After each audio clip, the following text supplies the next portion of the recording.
you're bright and early this morning. Hello, Ms. Mira. Is Dr. Samuels in? Yes, he is, Girola, but I'm afraid he's busy. I'll wait. Well, it could be a while. I don't mind. I mean, quite a while. I'll wait. Are you sure? Sure. Patience runs in my family. My uncle Javala climbed the 7,000 steps of virtue to the Temple of Truth to learn the meaning of life. It took him 2 weeks. And? They were closed. Miss Mira, make sure this goes in the morning mail. Hello, Girola. Hello, sir. Is this it? Yes, sir. My entry in the stay-in-school poster contest. Oh. I've never designed a poster before. I'm not really an artist. You probably won't like it. Why should you? It's really not that good. Actually, it's pretty bad. I don't even know why I brought it in. Forget it. I love it. It is rather good, isn't it? Good morning, children. Good morning. Delaney, Feinberg, Gennaro. Morning, everyone. Good morning.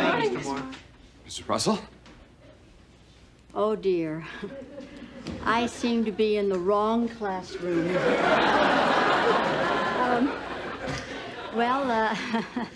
I guess that's why I teach literature and not driver's ed. Well, carry on. Oh, if Feinberg and Gennaro show up, tell them they're in the wrong room.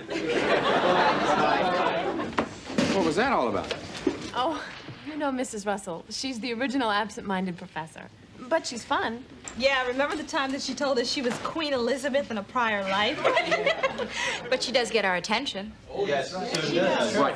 Well, if I can get your attention, today we're going to talk about the relationship between the press and the presidency. So how does the press get the president's attention? Mr. President. Your papers have been graded and sealed in these envelopes and kept on Funk and Wagnall's porch since noon today. No one has seen the contents of these envelopes. Read them and weep.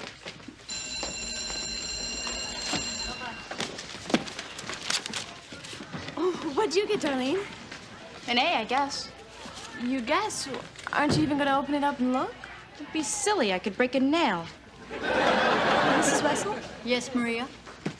This grade, you can't be serious. I've never gotten an F in my life. I've never gotten anything lower than a B. Besides, I know the work I turned in. It was well thought out. I did the research, I did the footnotes, the bibliography, even the typing was perfect. I didn't even use whiteout. Maria, calm down. But Miss Russell, this is a mistake. Maria, I don't make mistakes about grades. And I have my rules. No refunds, no exchanges. Well, that's not fair. The grade is final.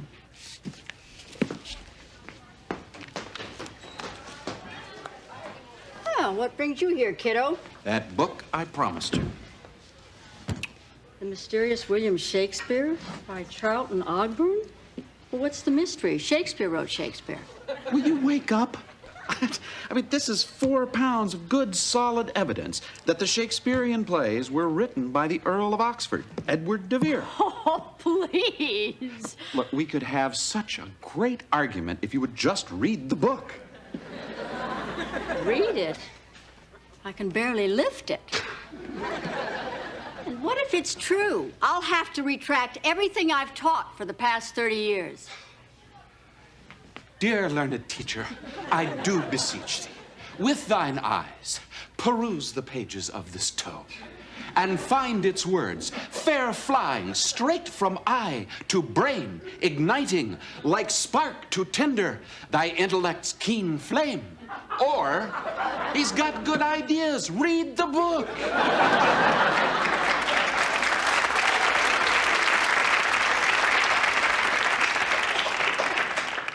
All right. How are things going for you for this semester? Well, it balances out. My classes are larger, my paycheck is smaller. I finally got a parking space and somebody stole my car. You know, you really remind me of an English teacher I had in high school, Ms. Wirtz. I had to recite poetry in one of her classes. Invictus by Henley. Now, the IHP enjoyed your little joke this morning. I'm sorry, what joke was that? In my classroom this morning. Oh, come now, Charlie. I haven't been in your classroom for weeks. First period today? Really, Charlie, you keep having these memory lapses, and you'll be forgetting your own name. That may apply to some people, but not to Wendell X. Bushman.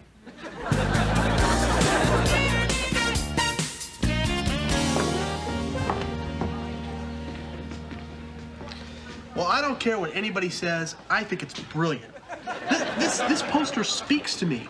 It asks that eternal question, who is this schmoid and why is he pointing at me? Hey, Josh, I want to thank you. You know, I almost quit school and joined the Navy. But then you saw my poster? Yeah. Then I realized, no way. They could send me to India. He's got a point. Maria, I got those college catalogs you wanted to see. Just keep them. Forget them. I'm becoming a nun. I'm gonna work with the homeless in the slums in a place ravaged by bandits, corruption, pollution, and violence. At least you're not leaving New York. Sorry, Maria. What's the problem? Mrs. Russell gave me an F on my last paper, and it's gonna kill my quarterly grade. An F? I'm gonna die. Take it easy, Maria. I mean, there must be an explanation. Mr. Moore, I've already tried to talk to her about it. She won't even listen to me. But she probably would listen to me. Thank you.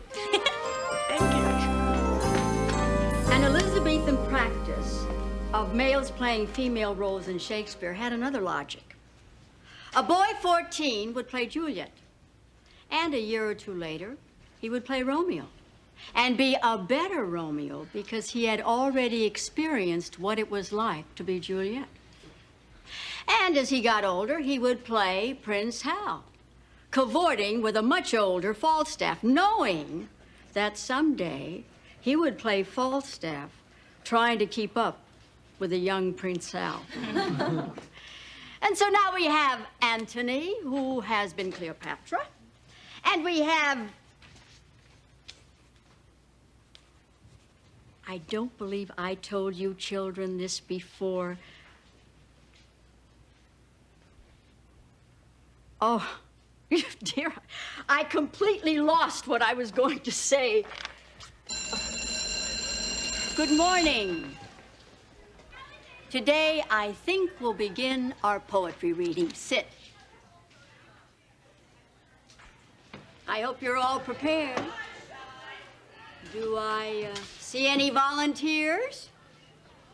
Charles Moore? If I'm not interrupting your conversation, why don't we hear you first?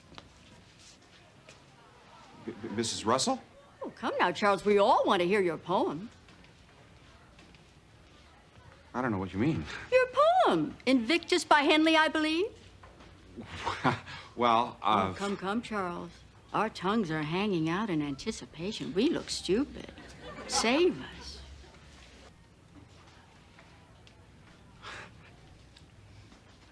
I'm not prepared, Ms. Russell. Charles, you have great potential, but you'll end up working on a rock pile if you don't prepare your lessons. Are you listening, Charles? Yes, ma'am. You will have it tomorrow? Yes, Mr. Russell. The bell rang. Scoot, scoot.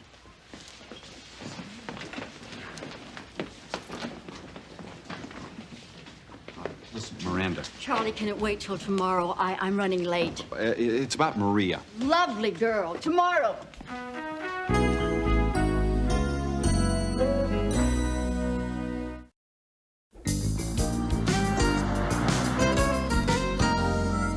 Well, you don't look concerned. I know, Al, you don't. Sure, my heart goes out to her, but you saw Maria's grade. I mean, what if Mrs. Russell zones out again and gives me an F? Look, we need to discuss this, and there's obviously something wrong with Mrs. Russell. You saw how she was with Mr. Moore. Well, what is it? Could be a lot of things. Shouldn't we tell Dr. Samuels? Maybe it's just temporary. Yeah, there's no point in getting her in trouble. Seems like she is in trouble. Well, I'm with Sarah. Let's stay out of it. Yeah. I know you're all precocious, but none of you have graduated from medical school yet. So let's get some help with this. No, you guys, I didn't mean to start anything. Let's just forget it, okay? No, I don't want to. Good morning, everyone. No, let's just forget it. Hi, Dennis. Mr. Moore, about Mrs. Russell. Yeah, I know. I'm going to talk to her. And I am going to talk to her about your grade, Maria. Mr. Moore, let's just leave it alone, okay? I probably deserve an F anyway. You don't believe that you deserve an F, and I don't believe it. I don't think anybody else here does. Mr. Moore, I just don't want to deal with it. It's too scary. Look,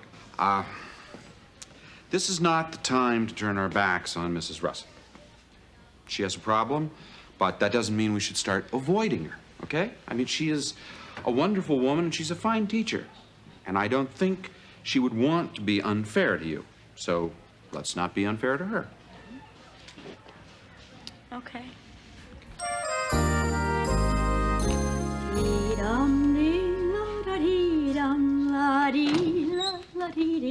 Hi, Mrs. Russell. Are you busy? Oh, just spritzing my Venus flytrap. Come, sit down. What can I do for you? Well, actually, Maria and I wanted to talk about her quarterly exam grade. She's brought all of her graded assignments, and they're all A's. So I guess there must be some kind of mistake, right? No, a mistake is letting Sylvester Stallone play Hamlet. Your grade stands, Maria. Miss Russell, if you just look at my assignments. Maria, dear, if you're having problems with your studies, I'd be more than happy to tutor you. No, but Mrs. Russell, you don't understand. You come to me after school and we'll discuss a study program. We'll get that grade up. Soon you'll be doing as well as Charles here. Charles, you'll be graduating this year. And mark my words, you'll do things for people. Thanks, Mrs. Russell. The new auditorium is due for completion in 1962. Well, they say it'll be finished in 1962, but I'll believe it when I see it. So, what did you want to discuss? Well, we were going to discuss Maria's grades, but I don't think it's the right time. Miss Russell, it's okay. Because what I really wanted to tell you was whatever your decision is, I'll accept it. Because I've always had a lot of respect for you. I mean, you've been one of the best teachers that I've ever had. I just wanted you to know that. Thank you, Maria. And think about what I said. I'd be more than happy to tutor you.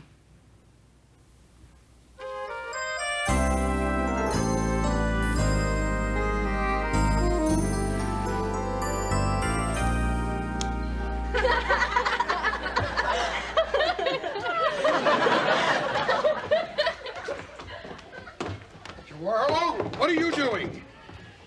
Dr. Samuels, I'm withdrawing my poster from the city competition. Oh, no, you're not. The school board called this morning. Your poster made it to the Final Four. It did? Sure did. Wonderful. Thank you, sir. Still going to tell me people don't take this face seriously?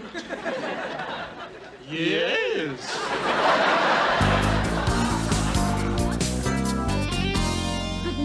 Good night.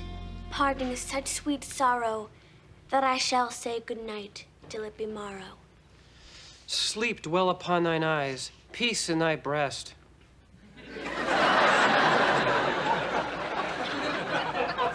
Would I were sleep and peace so sweet to rest.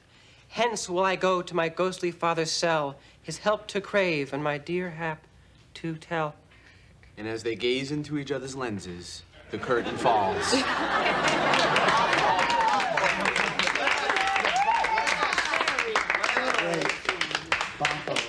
Mrs. Russell, do you believe that Romeo and Juliet were actually lovers? John Barrymore, a famous actor, was once asked if he believed Romeo had an intimate knowledge of Juliet. And Barrymore replied, well, he surely did in the Chicago company. I love to walk to school in the fall. I go through Jackson's orchard. Oh, the colors. I got all A's that year. My parents rented a cottage by this beautiful lake. Oh, what times we had. I guess we're not going there this year, though.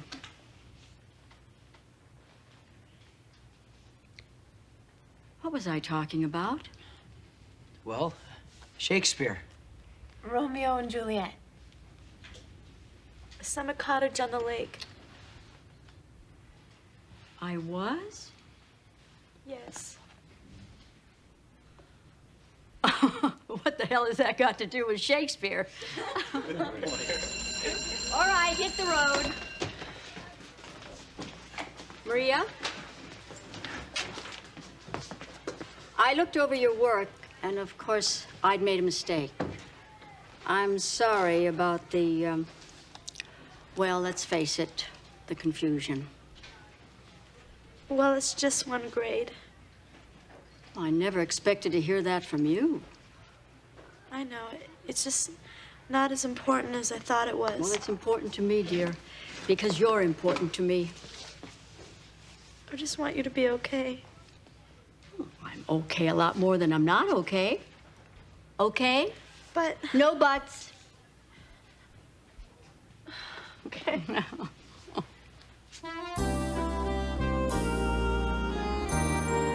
Alzheimer's. So what do we do? I mean, how is she going to handle this? Would be nice to let her retire at the proper time, a year and a half from now. I don't think she's going to make it. It's a tough one. I remember she was a veteran teacher. I was this skinny young rookie principal. I was. I had a lot of theories on how to run a high school.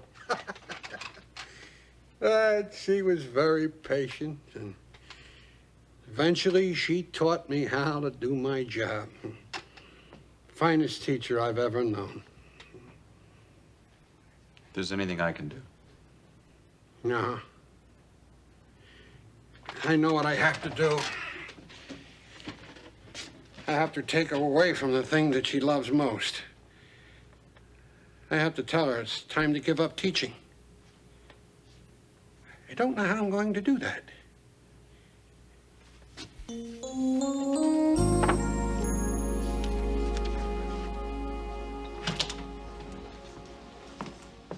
Charlie, if you have a moment, I'd like a word with you. Sure. Have a seat, Miranda. Make yourself comfortable.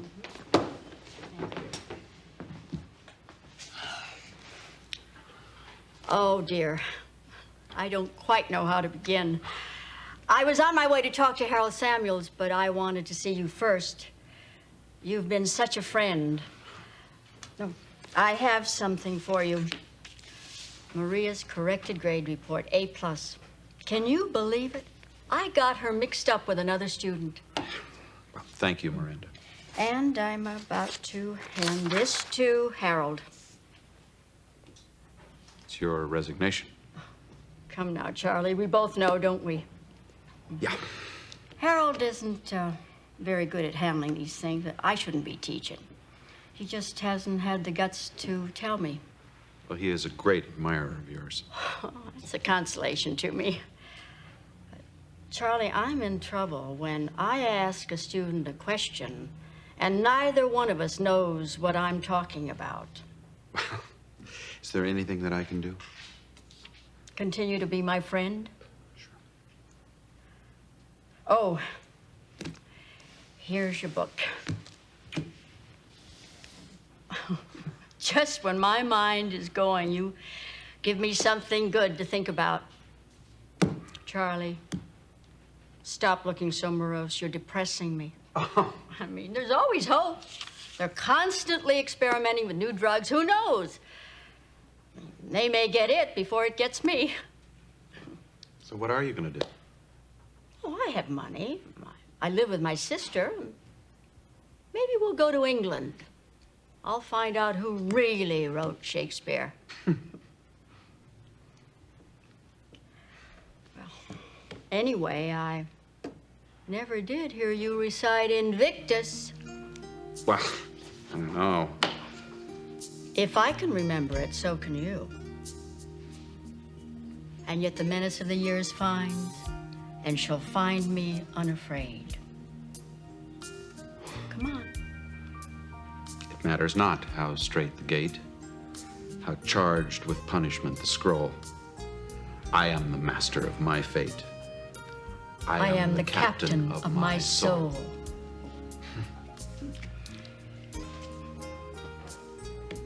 I was a good teacher, wasn't I? You were one in a million.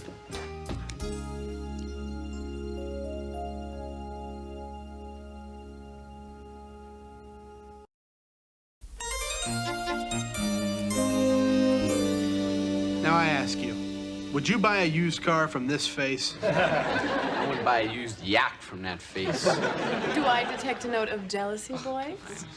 I would like to be the first to congratulate Jawaharlal on winning first prize in the statewide Stay in School poster contest. You're here.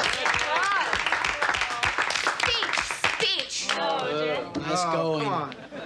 Thank you. This is a very proud moment for me.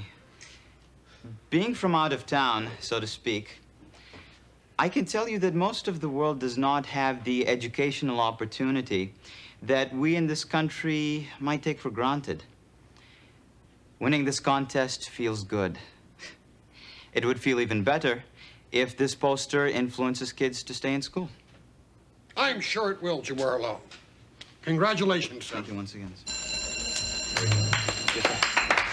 Oh, listen, everybody. I did get a postcard from Ms. Russell. Oh, Anybody want to hear it? Yeah, sure. Okay, she writes, having a wonderful time, I think. Only kidding. I miss you all very much, and please don't worry about me. Remember, in the immortal words of Yogi Berra, it ain't over till the fat lady sings. Love, Miranda Russell. Oh, very nice. P.S. Maria, stop playing with your hair. Say that.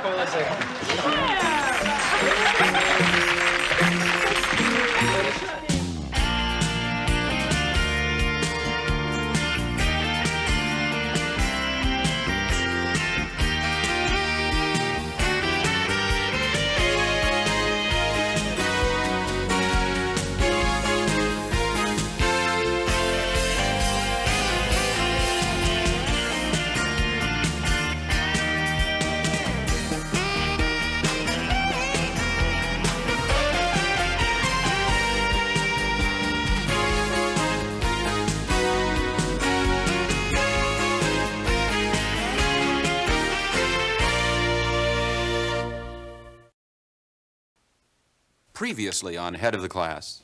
I just got off the phone with the committee and with Mr. Kirov in Moscow. We're going!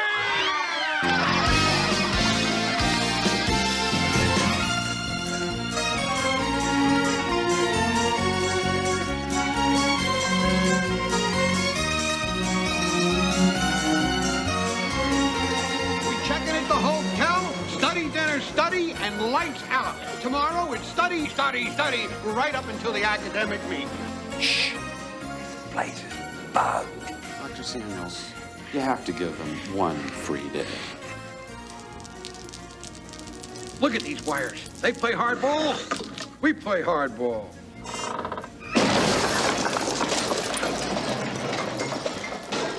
Do you know what a nerd is?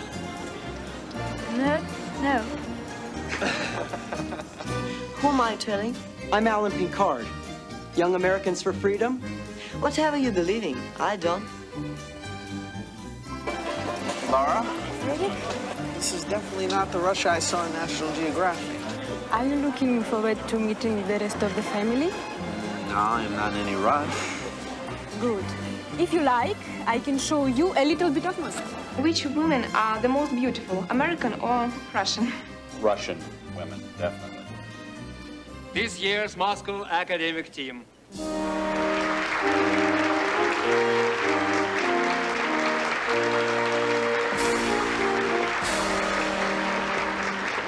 But where are the kids we played against in New York? Unfortunately, none of them were good enough to make this team. Uh-oh. Uh-oh. Chhod Razmi. What does that mean? Uh-oh.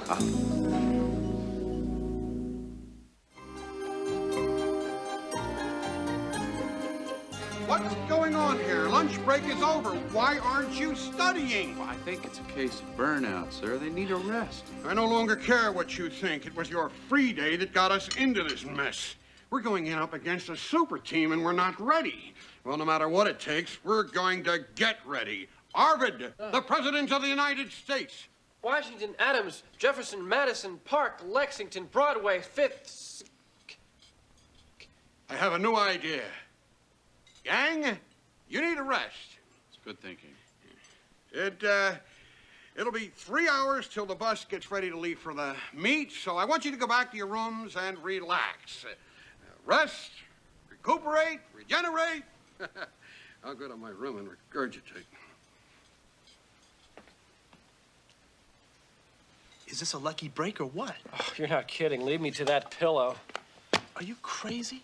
Do you realize what's waiting for us at the Space Museum? Yeah, trouble. Dennis, we'd never make it back. Okay, Arvid. You snore while I score. I'll just tell Sonia you couldn't make it. Bye. I want to thank you for getting me over here. My cousin's coming to pick me up in a few minutes. I'm going to see my whole family. Oh, that's great, Eric. Yeah, it's going to be great for my article in Scholastic Digest, too. A day in the life of a Russian family. Day? Yeah. The bus leaves in 3 hours. Oh, Mr. Moore, I'll be back. Besides, they're not going to need me anyway. Okay, just be sure that you're here, okay? I will. I will.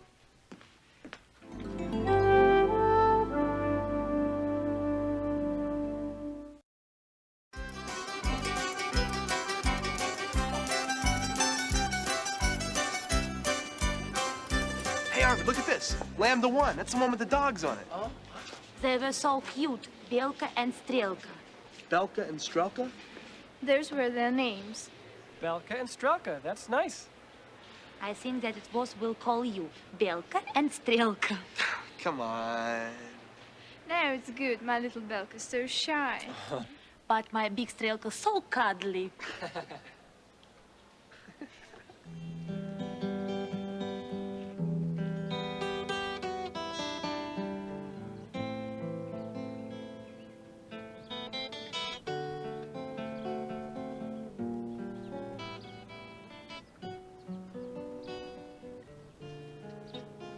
Добрый день. Добрый день. Вы американка?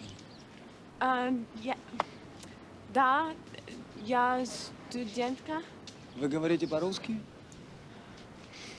No, I'm sorry. Then I will speak my not so good English, okay? Okay. I'm a musician. I'm in Moscow for a concert. I came to put flowers on Chekhov's grave.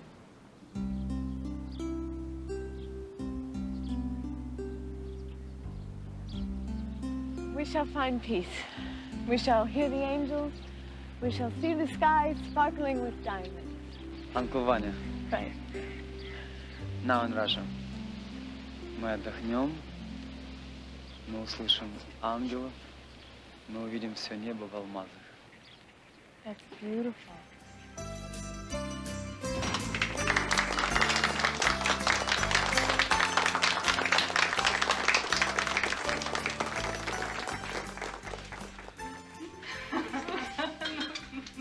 Тише, тише, пожалуйста. Дедушка, скажите тост.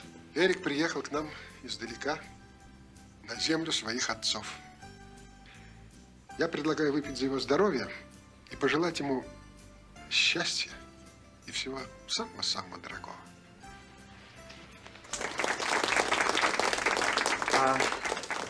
Я хочу отремонтировать вашу машину. Many Russians think that everybody is in debt. There is no culture. Nobody can afford to go to the hospital, but everybody has a gun. There. See, that is a major misconception about America. Not everyone owns a gun. In fact... How do you say it? Money can't buy. It's a very interesting way for you to put it. I know what you mean. What are you trying to teach them? What do you want them to learn? I want them to get used to this new openness. and to treasure it. So it won't be so easy to take it away from them. And you? I guess we show up every day. We try to keep them interested. Try to get them to know each other well enough so that they won't even think about going to war. Yes. Will I see you again? Yes. Will you come to the meet? Of course.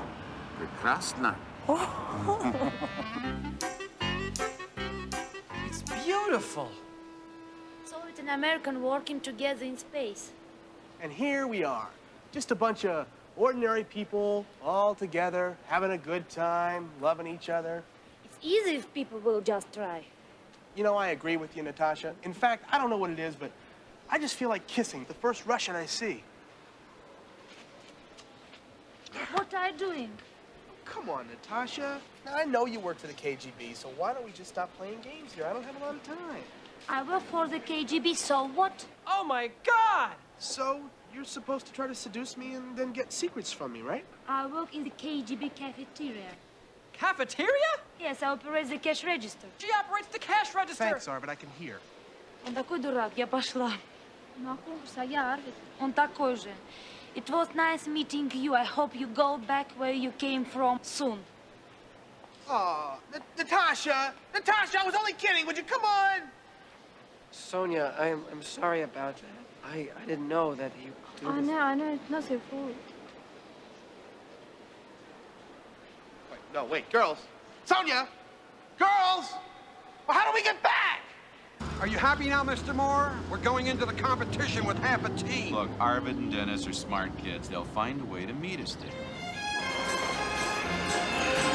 All right, here's the train. Let's go. It's over here. Right, it's right over here. Arvid, come on.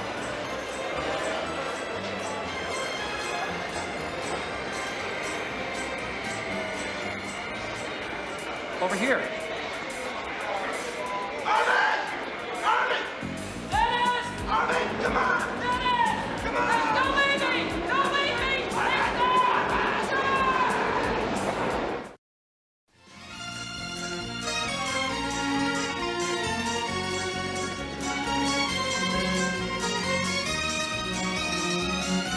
All I'm saying is that 2, maybe 3 of our members are missing.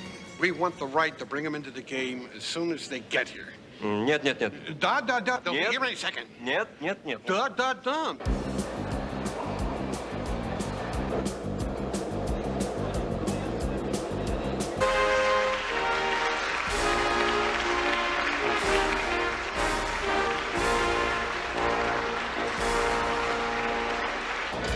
Dennis! Arvid, stop! Arvid, stop! I can't stop it! Arvid, I can't, I don't know how it works! Wait for me! Arvid! Wait! And now it is my pleasure to introduce the moderator of tonight's contest, Mr. Ivan Popov.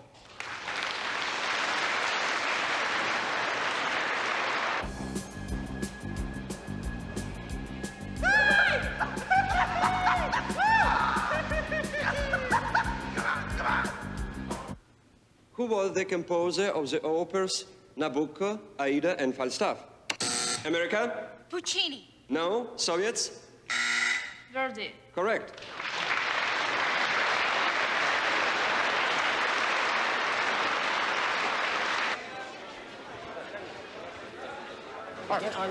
Cops. They're looking at us. Maybe they speak English. Yeah. Wait. What? No. They're after us, Arvid. Natasha turned us in. No! Yep, I can see it right now. They're gonna send us to Lubyanka prison. Prison? Or Siberia. Siberia! We better split up. Look, you go that way, I'm gonna go this way. Okay. I love you, buddy. Me too. Остановись, ну!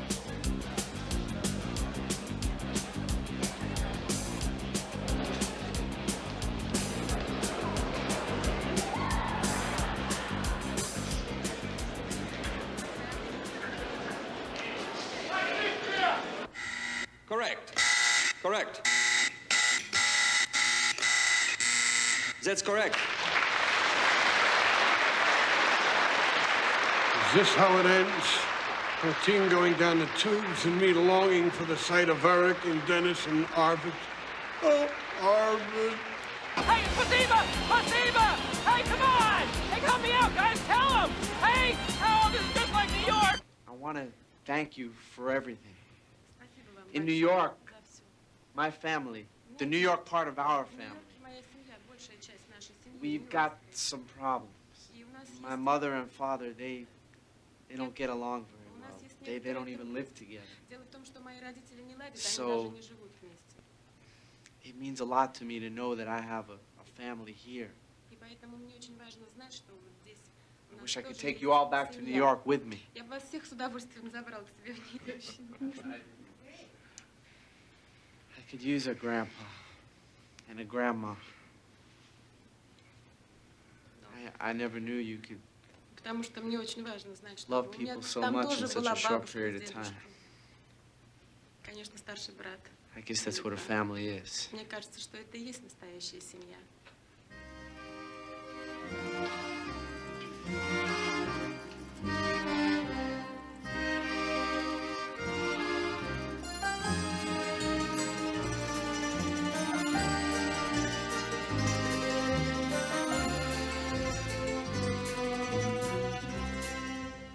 Go ahead, America. Absalom, Absalom by William Faulkner. Correct.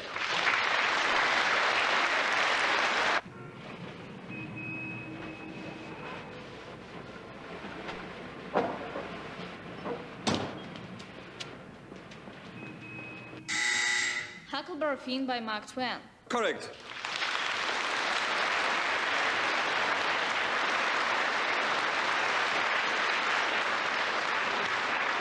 So, how we doing? What? Eric, get in there! Get in there! Get in there! Relax, No. Time out! The Three-Penny Opera by Bertolt Brecht. Who wrote the music? America? Kurt Weill. Correct. Correct.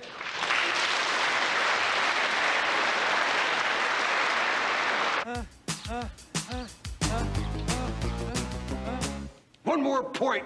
We're doing it. So I guess this is KGB headquarters, huh? No, this is the academic competition. We have been looking for you. Good luck, Amerikanцы. Yeah? Yes. Да? Da.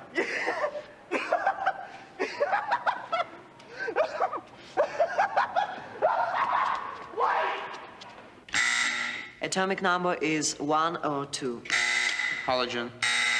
The answer is geodesy. Correct.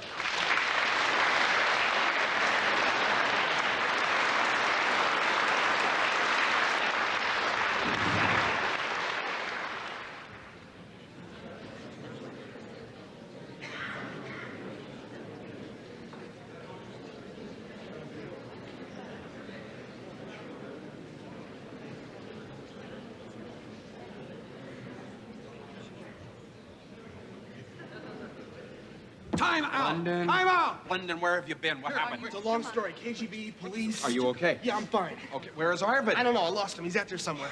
Hey, help! Help! Stop, please! Help, stop, please! Please! Hey, please stop! Scouts? Scouts! Amerikansky! Eaglesky!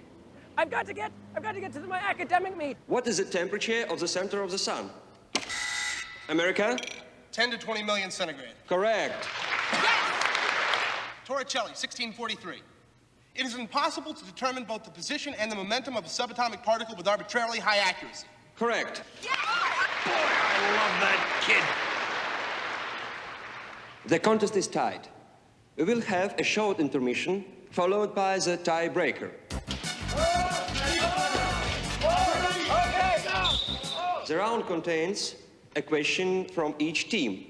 The first team to win a round wins the match. The United States team will begin the questioning.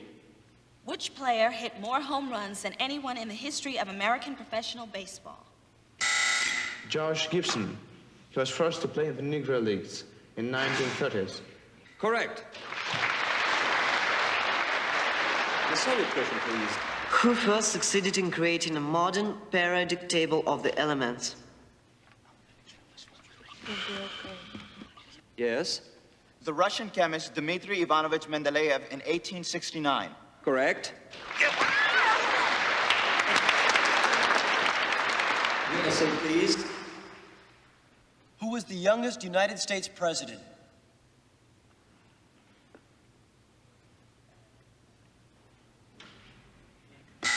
John Fitzgerald Kennedy, age 43. Soviets, incorrect. It was Theodore Roosevelt, age 42. The Soviet team has missed a question. The United States team will win if they answer correctly.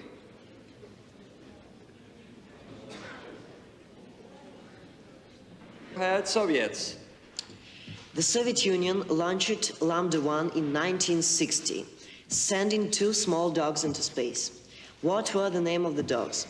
You gotta be kidding.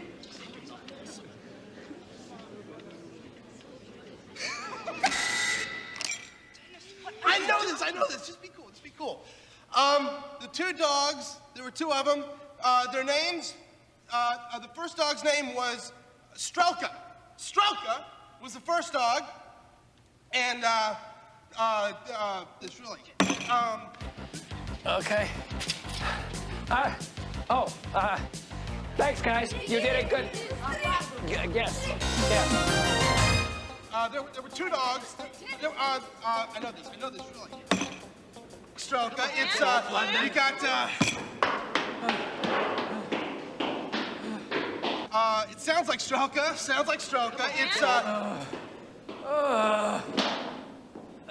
5 seconds.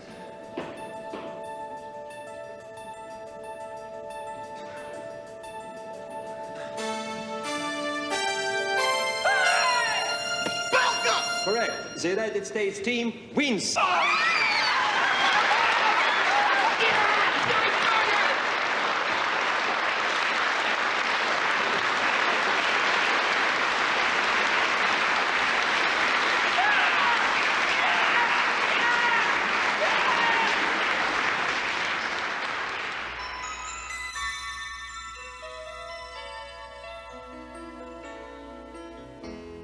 Hello, my friend, come sit by me.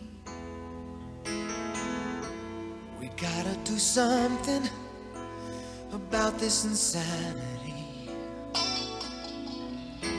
We're lost in the darkness, caught up in who's wrong and who is right. Well, it's time we turned on the lights. What we know and go a step beyond the lines. It's time we look behind the eyes. Faraway lands, faraway places. It's just an echo from an old closing door. Touching the hands and finding the faces somehow. There's just no far away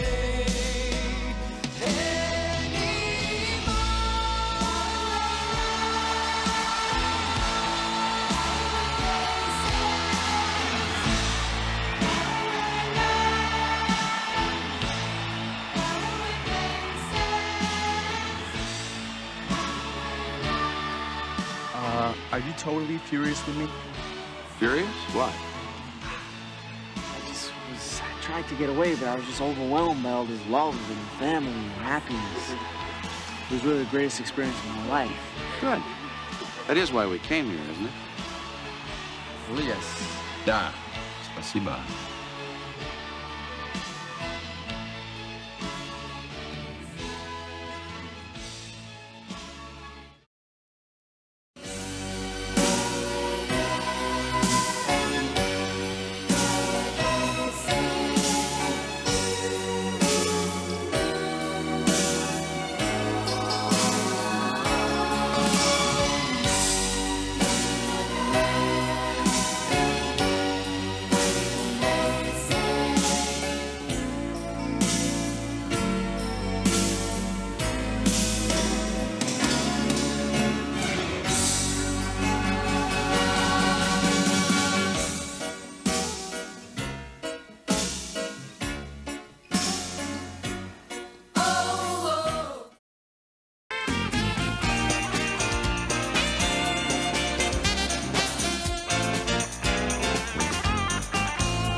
stick around. This is going to be great. What's going to be great?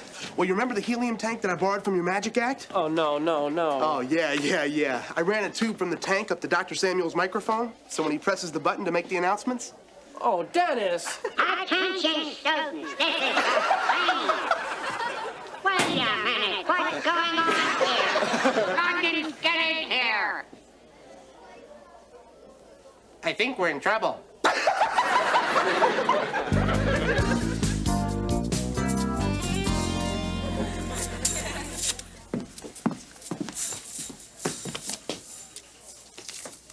Cutting class again. Rhonda, this is getting to be a habit.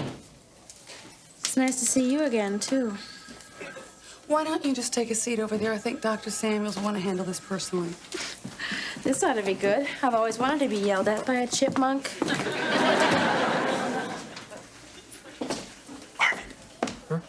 you know who that is?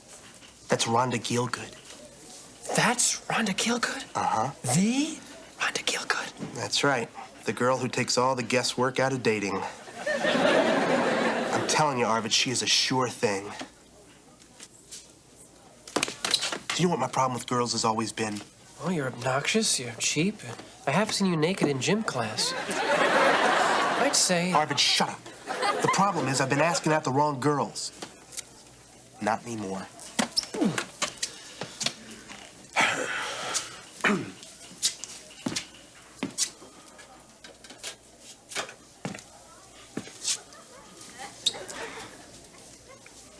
Rhonda. Hi. Dennis Blunden. I've seen you around detention. And, I was just thinking to myself, why don't we go out some night? Why don't you get lost?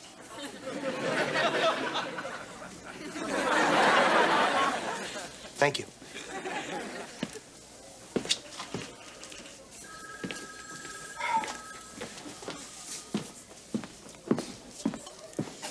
That was real smooth.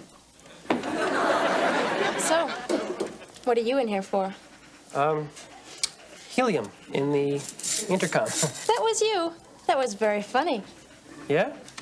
Thanks. You're welcome. Blunden, get away from my donuts! Now get in my office. You too, Arvid. Rhonda, I'll see you in a minute. Look, Dr. Samuels, I wasn't... I have to go. It was a pleasure to make your acquaintance. You know, you're kind of cute. Yeah? Thanks.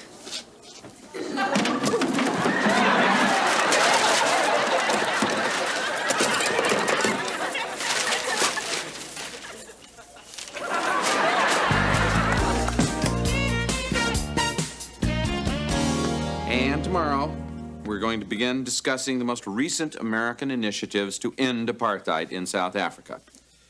Assuming we can find any. See you then. Arvid, Dennis tells me that Rhonda Gielgud wants you. What? She doesn't want me. She told me I was kind of cute. Bunny rabbits are kind of cute. It doesn't mean anything. What's up? Nothing. Rhonda Gielgud has chosen Arvid to be her playmate of the week. Yes. Oh, what's wrong with you guys? She said I was cute. Doesn't mean she wants me. Arvid, with Rhonda Gielgud, hello means she wants you. Believe me, sure. Oh, really? That's what they say. Simone, come on. I never even said hi to the girl. You know, I don't think this conversation is really appropriate. Alan, this is Arvid we're talking about, not some Supreme Court nominee. Oh, right. So what you do, Arvid? Grab you somewhere?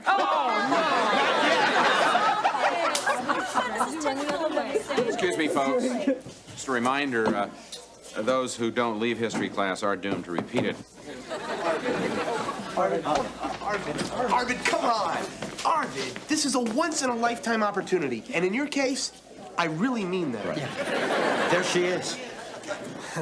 Let's get out of here. Arvid, just stay here and talk to the girl. Yeah, talk to her. Say something. Come on, be a man, Arvid. Come on, Walk out. Guy. Come on, man. Let's go. Hi, Arvid. How are you? My sinuses are draining. So, do you want to do something on Friday night? Oh, I don't know. It's a school night. No, it's not. I mean, for Sunday school. The next morning is Saturday. But, you know, Jewish people have Sunday school on Saturday. Arvid, you're not Jewish.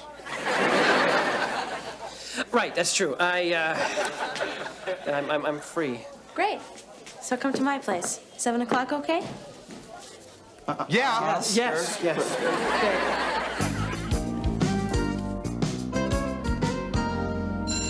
Okay, tomorrow we're going to be talking about protest movements within South Africa, the Pan-African Congress, the African National Congress, Black Sash, which is women's organization, things like that. Thanks. Have a good one. Bye, Mr. Moore. Bye-bye. Oh, say, Mr. Moore, how was your weekend? This is Thursday, Arvid. I mean, last weekend. It was fine. Did you have a date? As a matter of fact, I did. Good. So, when you made your move, who unhooked the brassiere, you or her? Well, before I tell you that it's none of your business, why am I being asked these questions? I'm going to have sex Friday night. I see. You have that in writing? Well, the consensus of opinion is it looks pretty definite, yes, sir. That's why I have to talk to somebody with, I don't know, hands-on experience, so to speak. Okay, you want some advice? Yeah, hold on, wait. Okay. Well, first you think. Think? Yeah. You think, why am I having sex with this girl? That's a good question, Mr. Moore. I think it's because, well, basically, I don't want to let the guys down. It's good school spirit, Arvid. But how do you feel toward the girl? I had this dream last night, Mr. Moore. I was flying on troop transport on a dangerous mission over uncharted territory.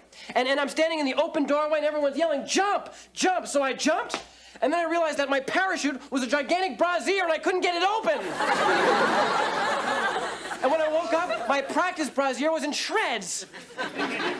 Your practice brassiere? I bought one for research. Good idea. Well, you wanted my advice, Arvid, so I'm going to give it to you. I think that you're overreacting to peer pressure. I think there's obviously a lot of anxiety in this subject for you, and I don't think you're really ready yet. But I have to be ready, Mr. Moore. The opportunity is now. Well, there'll be other opportunities, Arvid. I mean, you have your entire life ahead of you. Mr. Moore, girls like this don't grow on trees. Believe me, if they did, I'd become a forest ranger. Arvid. Arvid. Mr. Moore, I sincerely believe that I have to do this. And you want me to say that it's okay? Is that it? No, I'm sorry, Arvid. I can't really say that because I don't think it's okay yet.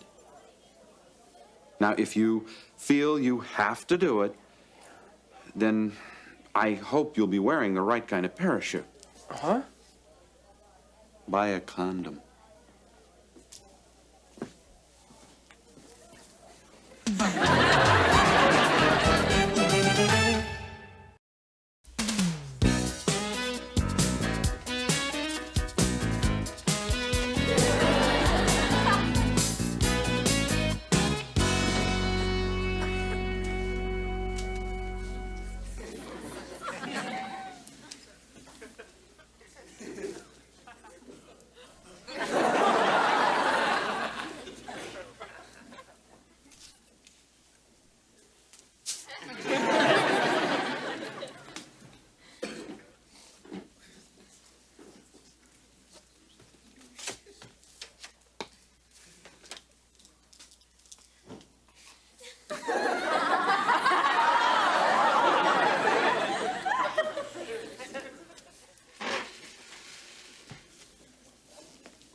Yes.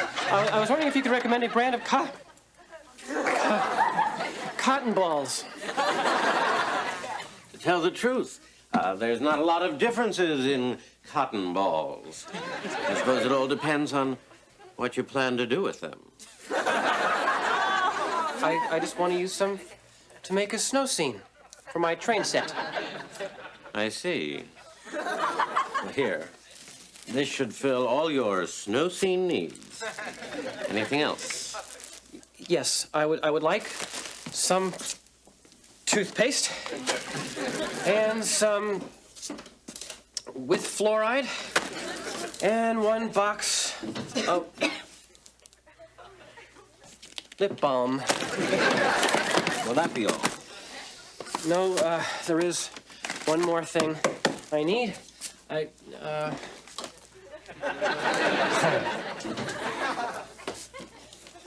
Pantyhose. That's some snow scene you're building. $24.95. There is one more thing I need of a personal and exotic nature. I need condoms. Oh, no. For a snow scene. No, this will do just fine. Thank you very much. Thank you. Young man, just one moment. Don't you dare walk out of here without those condoms.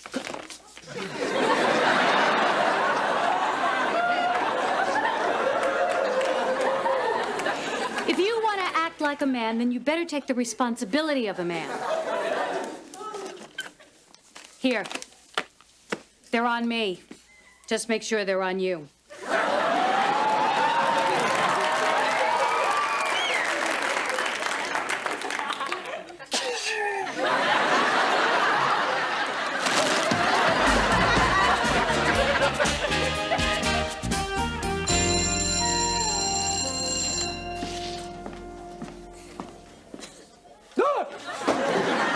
Good reflexes. I like that in a man. It's you. I thought it was a moth. Here's my address. I'll see you at 7.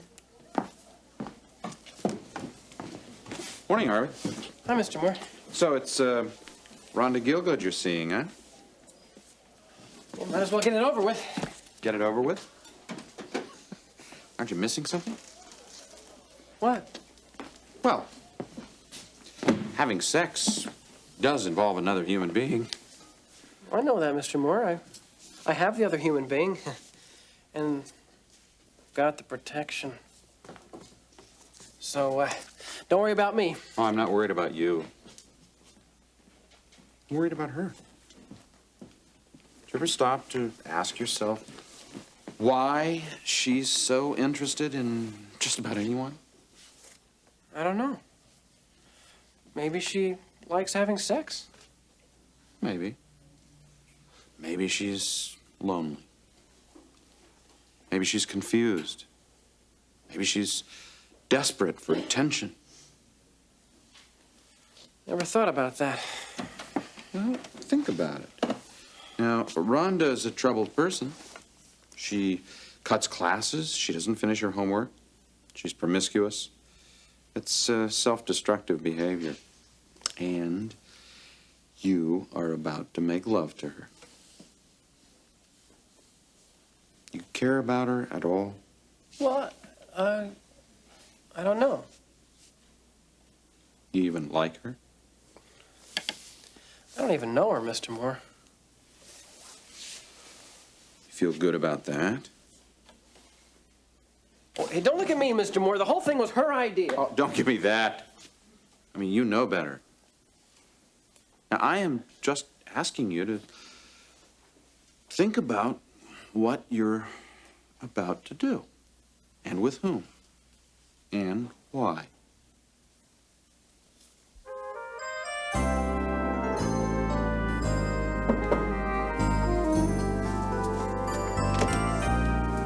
Hi. Hi. You're late. I was just in the lobby, admiring the artwork. Great apartment your folks have. It's okay, I guess. Nice sedimentary dolomite. Yeah. Can I get you something to drink? A drink. I better not. I'm gonna be driving later. I mean after, I get my license. You are cute. Did you hear that? That sounded like your parents. Was that? You've got good ears, Arvid. They're in Boston. Okay, fine. Sorry, I guess you're a little old to have a sitter. Boston. Hi.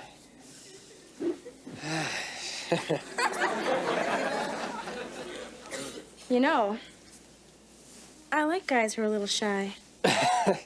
I'm a lot shy. I still can't undress in front of my schnauzer. I can't look at my mother's laundry without blushing.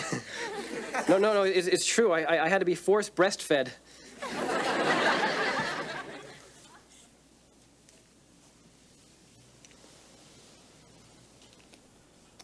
I'm gonna take these off. You wouldn't want them to get broken. No. Do you get those little red marks on your nose when you take off your glasses? I mean, you know, wear a glass. Where did you say you were from? I mean, I know you're from New York. You know, we're in New York. I know that, obviously. But I mean, I think in one way or another, most people are from New York. Don't you agree that? Arvid, don't you want to kiss me? Yes. I mean, who wouldn't? Can I ask you a question? What is it, Arvid? Why me? What kind of a question is that? Well, I mean, let's face it. I'm not, you know, exactly Mel Gibson. I'm not even Hoot Gibson. Who? I mean, what could you possibly get out of being with me? I mean, you're so exciting, and you're beautiful, and you're sexy. I mean, You don't have to say that stuff. No. I mean that. That's why I can't understand what I'm doing here. Well, if you'd stop talking for a minute, maybe you'd find out. Just like that? Arvid, obviously you don't know me. That's it. See, that's the point. I'm trying to get to know you. Yeah? Yes. So if you'll just tell me a little about yourself. Like what? I don't know. What about your family? Well, I don't have any brothers and sisters. My father's a sales rep for textiles, and my mother's his partner. And they travel a lot, and I stay home. You must get lonely. Sure. Sometimes, don't you? Oh, yeah.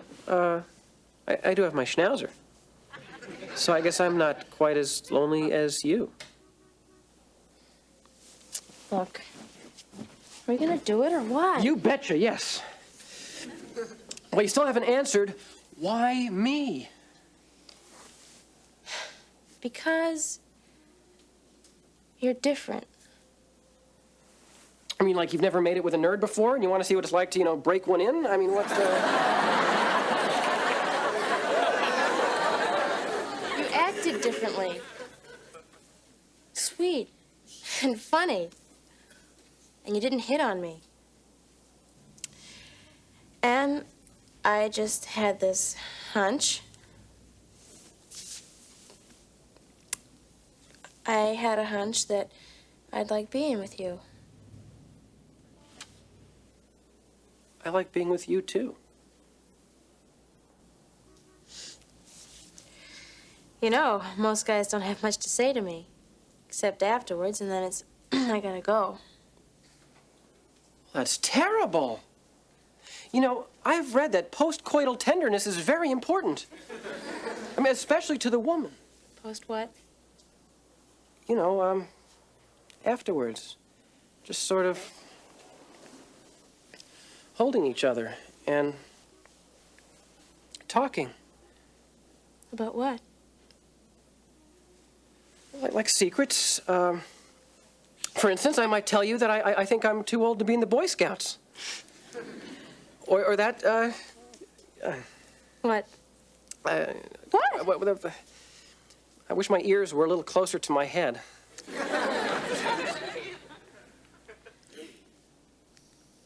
When I was a little girl, On my birthdays, my mother would take me to FAO Schwartz, and I'd write down everything I wanted on these little pieces of paper.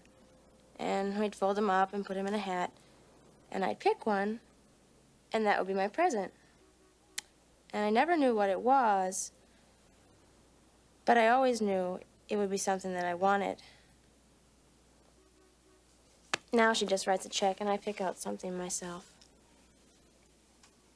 Do you get along with her? She's okay. And they're both okay. And they know what I'm doing. And they say things about it. But the more they do that, the more I do this. You know, this is the most I've ever talked to any guy I've had over here. So this is it, huh? Post-coital... Tenderness. Yeah. I thought it would be like this with you afterwards. It's nice. Of course, this isn't technically afterwards. But it's nice. Are you disappointed? No, in fact, I've learned a lot, actually. I mean, I know what sex is like before, and I know what it's like afterwards. Just gotta work on that during part. Listen, let's get something to eat. Yeah. And talk some more. Great. I mean, that's what it's really all about, huh? Arvid, you're sweet.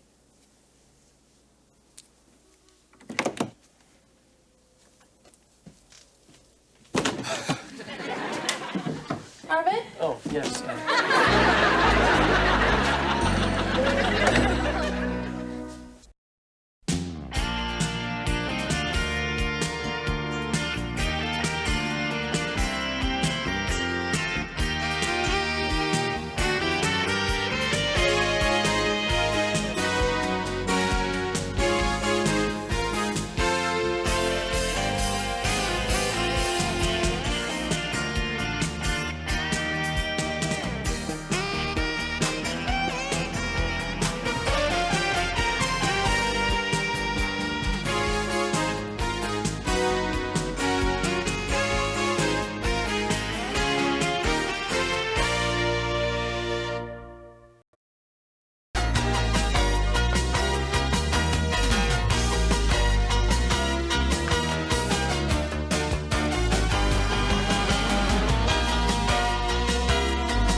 One final little point on the war in the Pacific.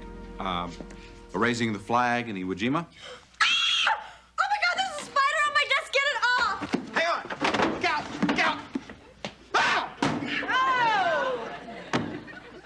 Ew, Dennis! Guys, it's just licorice. Come on. Who wants some? Dennis, this is the last warning, okay? Now, one more gag, one more word, one peep out of you, and you're gone. You're out of my history class. You got it? Yes, sir. I'm sorry. Spider? No, of course not. So, where was it? The raising of the flag on Iwo Jima? That was a reenactment. The photographer had to ask the Marines to do it over again because he missed it the first time. I'm sorry, could you repeat that? I missed it the first time. That's it, Dennis. You're gone. You're out of here. Well, there's the bell. I think we're all out of here. No, you're gone. You are out of my history class. Mr. Moore, come on. I'm sorry. I got a little carried away. It won't happen again, I promise. I know it won't happen again. Goodbye, Dennis. Come on.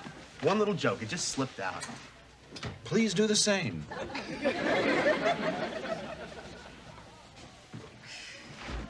Well, you sure put a scare into him, Mr. Moore. Yeah, well, it's about time. I can't wait to see him come back with his tail between his legs. No, he's not coming back into this history class.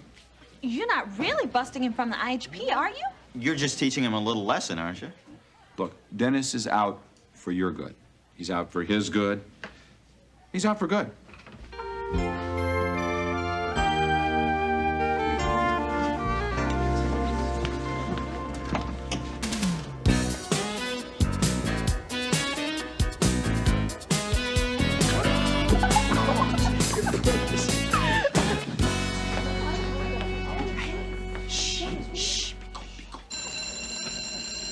Okay, good morning, everyone. Good morning. Let's start out. Who can tell me something about General Joseph Stilwell? Nobody, huh? Okay. Vinegar Joe Stilwell earned his nickname. Mr. Moore, before you start, if I could take a minute, I just want to tell you that I've had a chance to think over the way I behaved in class yesterday, and boy, was I out of line. I want to apologize to you, to the entire class, and give you my sincere promise that this will never, ever happen again. Dennis, I'm sure we all appreciate it. I know it'll never happen again. Great. Excuse me, Mr. Moore, I have Dennis's new history assignment here. What? Dennis, you're now in Mr. Parrish's first period remedial history class. Remedial? Remedial? Dennis, it's the only other history class in first period. What? Fillmore can't rearrange its schedule just to accommodate you. Yeah, but remedial? Mr. Moore. Oh, God, you had me scared. This is a joke. Woo! I was worried there for a second. All right, where were we? Joe Stilwell? Joe? Still. This is not a joke? Remedial. Remedial.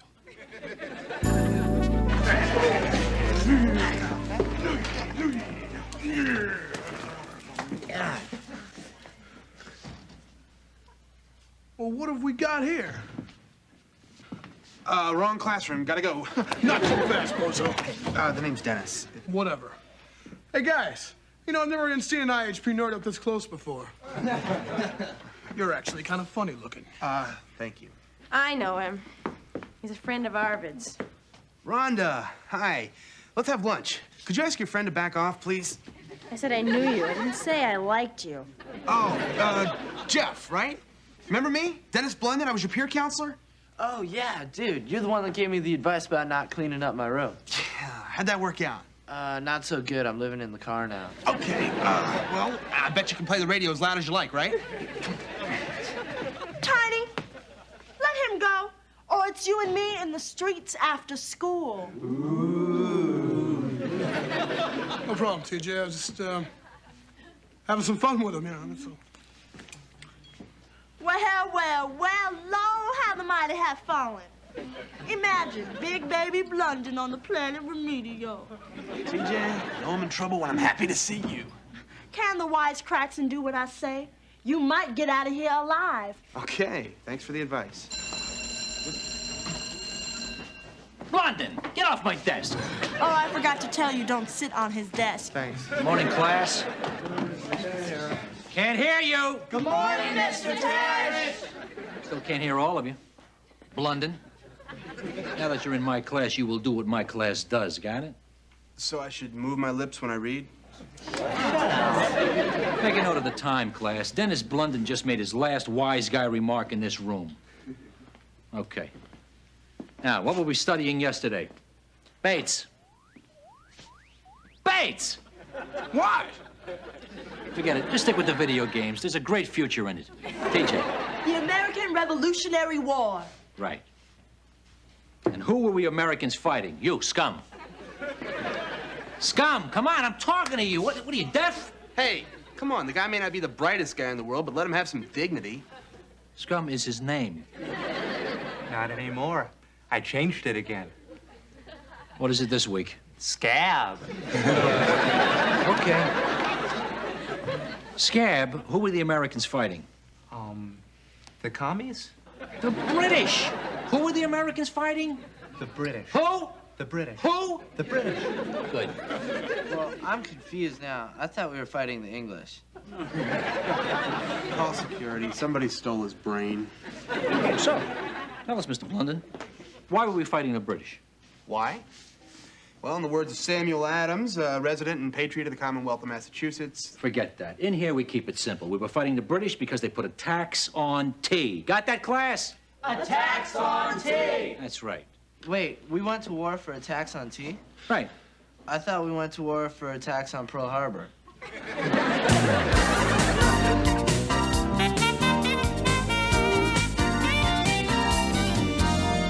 Mr. Moore, this is going far enough. Blunden has learned his lesson. He's apologized. It's time he's back where he belongs in the IHP. Thank you, Dr. Samuels. I'm sorry, Mr. Moore. I didn't want to have to call in the big guns, but, you know, guy's got to do what a guy's got to do. Exactly. That's why this guy's got to send you back to remedial history. You can't do this. I'm the principal. No, I'm the teacher. Read the rule book. Better hurry, Dennis. Mr. Teresh hates tardiness. Dr. Samuels, are you going to let this glorified substitute push you around? Stand up to him. Don't be a worm. Sorry. You heard Mr. Moore. Mr. Teresh hates tardiness.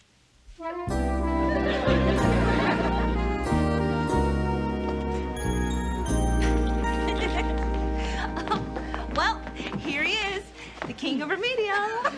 Dennis, are you sure you want to join us for Honors English? Yeah, Dennis, remedial reading is starting a new episode of Spider-Man today. And while we're in calculus, why not try remedial arithmetic?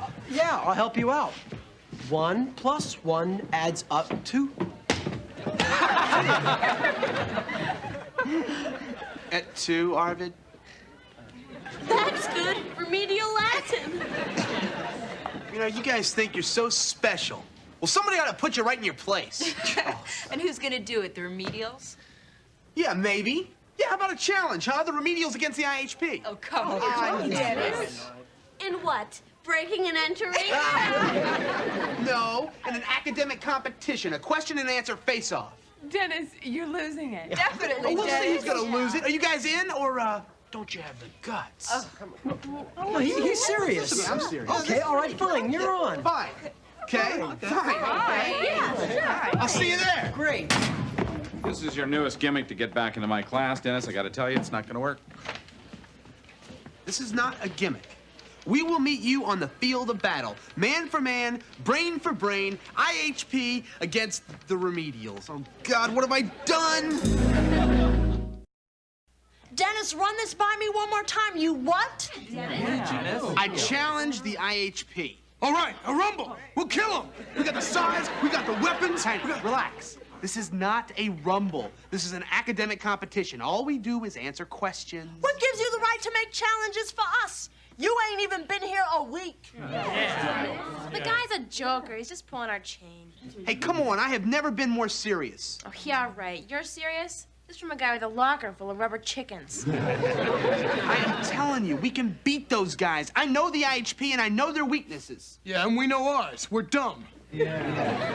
Oh, okay. So that's what it takes to be here in remedial? Being dumb? No, but it helps. Scum. Scab. Scab, sorry. You're in a band, aren't you? Yeah. What are the notes in a C minor 7th chord? C, E flat, G, B flat. Not too dumb. Rhonda? You went on a date with Arvid. Did you understand a word he said? Sure. Okay, you gotta be pretty smart for that. Tiny. Look, I ain't about to make a fool out of myself. You guys are gonna be the laughingstock of Fillmore. Yeah? Not if we win. Jeff, how about you? Count me in. Like, you're my hero, dude. Okay, Blunden, I'm in too. Okay, is that everybody? Okay, we're in. We're gonna do it. Just tell us what to do, man. Okay, all right, just listen. The first thing we gotta do is pay attention and listen to Teresh. I don't know if I can get into that, man. Hey, come on, I know the guy's a jerk, but we need him. He's got a master's in history. Okay, we'll try it. Everybody understand? We show Teresh respect. Enthusiasm, huh? Morning, class. Good morning, Mr. Teresh. All right, what's going on here? Nothing, sir. Yeah, we're ready to learn, Mr. Teresh. That's right. This is another one of your gags, isn't it, Blunden? Okay, pal, you just bought yourself a one-way ticket to detention. Excuse me, Mr. Teresh. Oh, Mr. Moore, to what do we owe the surprise? Well, I was hoping we could discuss the rules of the academic competition before you got your class started. What academic competition? I challenged the IHP to a match. You what? Mr. Moore, I wonder, could I see you in the hall for just a moment? Thank you so very much. And you too, Blunden.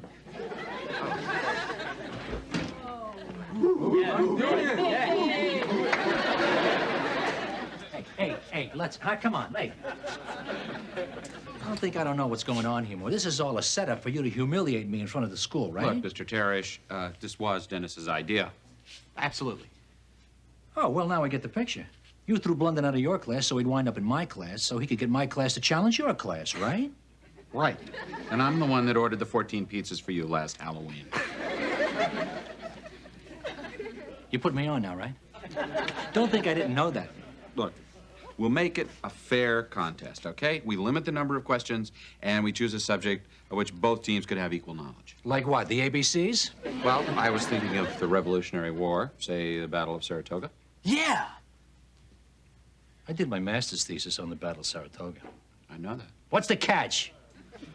There's no catch, Frank. Look, you're an expert, so all you have to do is teach the kids in there what you know. Come on, Coach Teresh, give us a chance. They want to learn. I don't believe it. They said good morning to you real nice, didn't they? And they didn't even mutter anything under their breath. That's true. Of course, it's frightening to you, Frank. Why not? Okay, Moore, you're on. All right! Come on, Blunden, we got work to do.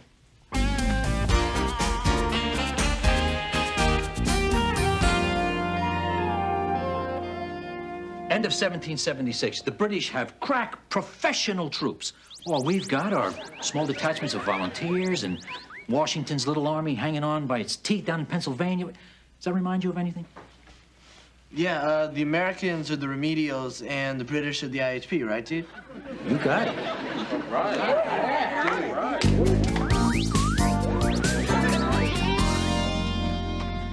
Hi. Hi. Hi. Well, where is everybody? I thought we'd scheduled at least one practice. Oh, well, some of them felt they didn't need it. Well, at least the two of you showed up. Well, actually, I came to tell you no one was coming.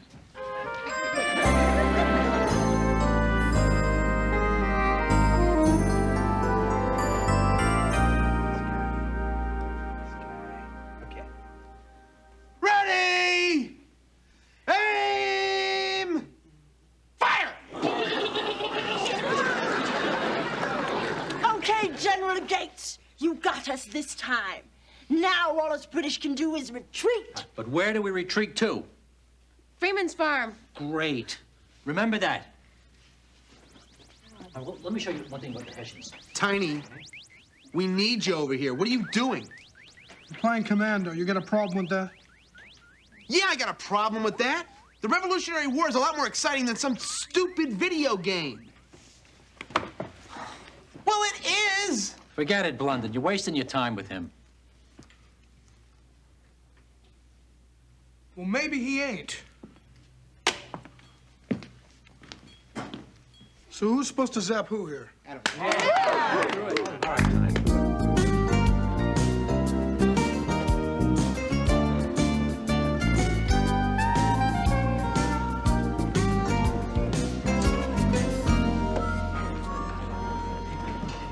Rhonda. Hi, Arvid.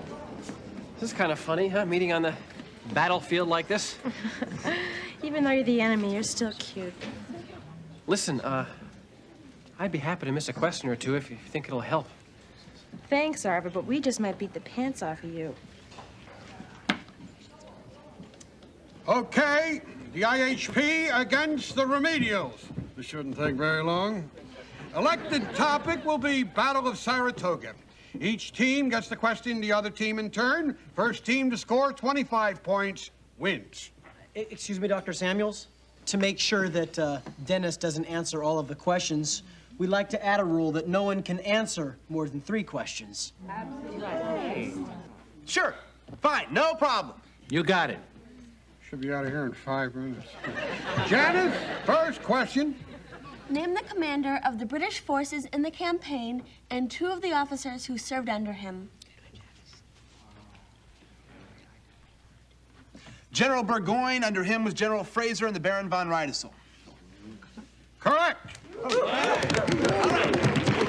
There will be no demonstrations, Remedials. Your question.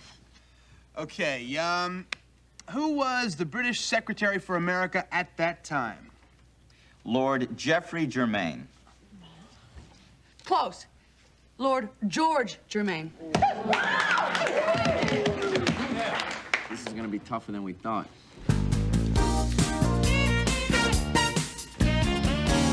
Remedials, the first name of General Burgoyne. Come on, TJ, Rhonda. I've answered my 3 questions. Come on, think. Sorry, time's up. Bemis Heights. Yes. 100 miles, 128 guns captured. Right.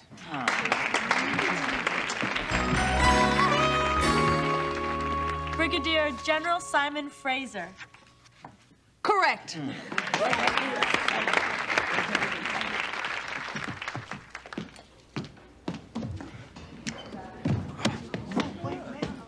Tiny, where you going? I can't stand watching them lose, man. Neither can I. That's why you're taking my place. I can't do that. Why not? Because I don't want to look stupid.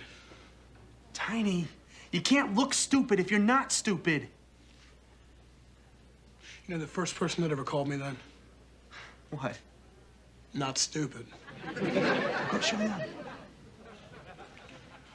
I hope you're right about this. I'm right. Because if you're not, I'm going to bust your face.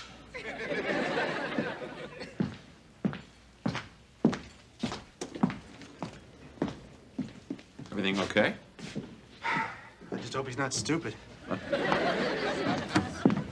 Tiny, what are you doing here? I'm taking Dennis's place. Are the remedials ready? Yes! The IHP question? Describe General Gates' strategy for the final assault on the British. I'll take this one. All right. You gotta visualize the entire thing like a giant video game. I'm General Gates. Now, first I hit them so that they retreat to their stronghold at the Belcaries Redoubt. And that's 5,000 points. If I try to go directly after them from there, I blow it. Out of the game. Gone.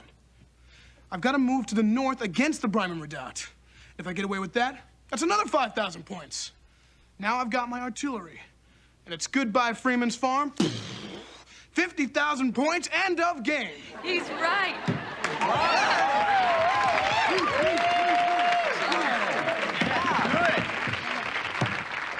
Remedials, your next Looks question. like you're coming back. What was the weapon? Yeah, I'll tell you, I'm proud of those guys. Well, you did a good job of inspiring. You think so?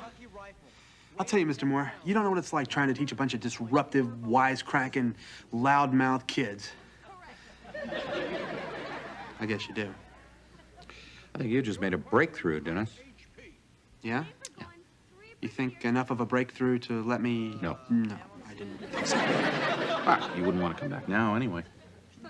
I wouldn't? No. And leave what you started here? I mean, if you walked away from them now, you know they'd start backsliding. Yeah, you're right. You're right. So, you think one more week in remedial would be enough to stop the backslide?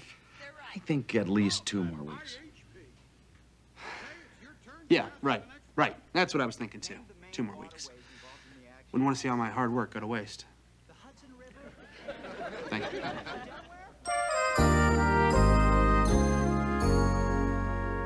The first correct answer wins the match. IHP, your question.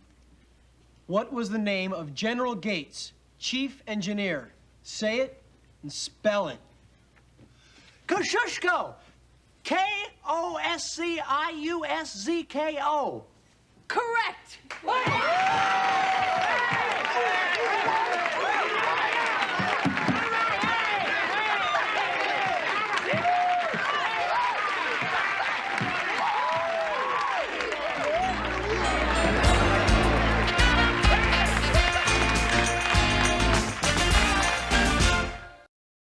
Congratulations, Frank. Thanks, Charlie. I guess we underestimated you guys. You came up with some really tough answers. Kosciuszko. How did you know that? Yeah. It's my last name. Scab Kosciuszko.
great news. What? She told me she likes you. No. Yes. Me? You. Wow. Go. When? Now. Oh.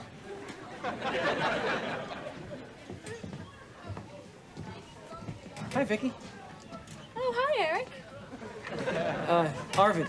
It's Arvid. Oh. Right, sorry. You know, I was reading Shirley MacLaine's latest book the other day. You know, those were beautiful scenes with the extraterrestrials. Arvid, I don't believe in that stuff at all. Are you kidding? Neither do I. I mean, like the so-called power of crystals. I mean, give me a break. Oh, but I believe in crystals. And when you get a break, the crystals heal it like magic. It's amazing. Can I be honest with you? Drop the nerd act. It's not working. What? I've heard all about you and your little conquests. Lori Applebaum, Rhonda Gielgud, Tammy. Oh, not to mention your Beach Bunny pen pal from California. You act nerdy and weird and charm yourself into unsuspecting girls' hearts. But fortunately, I've been warned about you. Warned? About me? You lady killer. You set me up. No. Yes. Me? You. So? You're dead. When? Soon.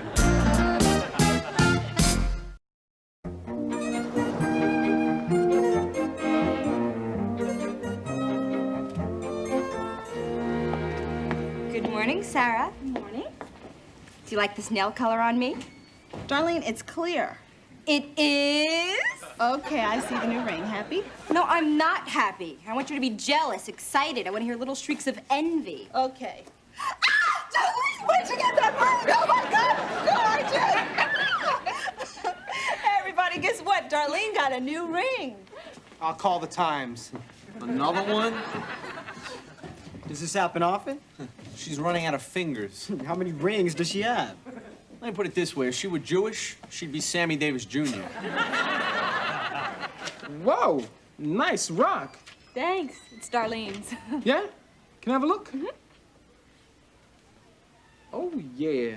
This is nice. Fire opal, Southern Australia.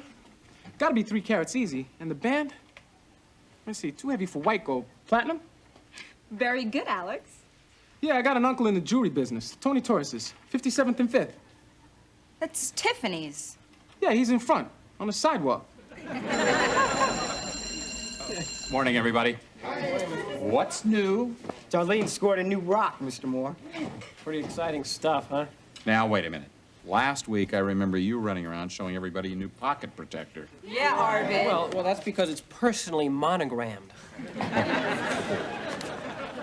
New ring, huh? Another one. That's not just another ring, Mr. Moore. That one has sentimental value. It belonged to my grandmother. Well, that's very nice. Tomorrow, I'll bring in my mood ring. Okay, Darlene. You wore me down. Can I try it on? Well, please. Of course, we learn from our mistakes. And now we choose our vice presidents much more carefully. Chapter 9 for tomorrow. See you then. Come on, Darlene. I want to check out that new guy with the locker at the end of the hall. Oh, is he fine? I think I saw him. He has a mustache, right? No, that's a shadow from his nose. Here you go, Mr. Moore. Unbelievable. You know, I haven't been getting my paychecks. Now, the Board of Education notifies me I'm dead.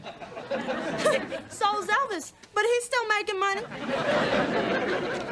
Okay, well, I'm going to see Dr. Samuels, have some of those famous last words. Mr. Moore. Could I get used to this? Yes. Yes, I could.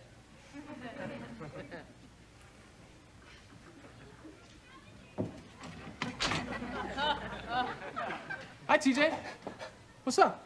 Oh, I'm not doing anything. I have every right to be here. I just came to drop off a message from Mr. Moore. Gotta go see you. Bye. TJ, you okay? Listen, Sarah, can I have my grandmother's ring back now? What? What are you talking about? I put it back on your desk. I thought you took it. Oh, no. Hi, Alex. Hi. Where is it? Where's what? My grandmother's ring. You left your ring in here? Come on. You haven't seen it, have you, Alex? No, I just came. No, I haven't seen it. Look, I gotta go. Oh.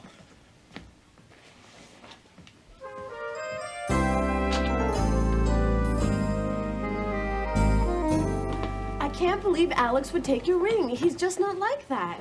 I didn't say he took it. I said he was alone in the room when I went back to get it. And the ring wasn't there. And Alex was. So that doesn't prove anything. Well, obviously, we know it wasn't one of us who took it, right? I don't know that. Sorry, darling. We gotta go.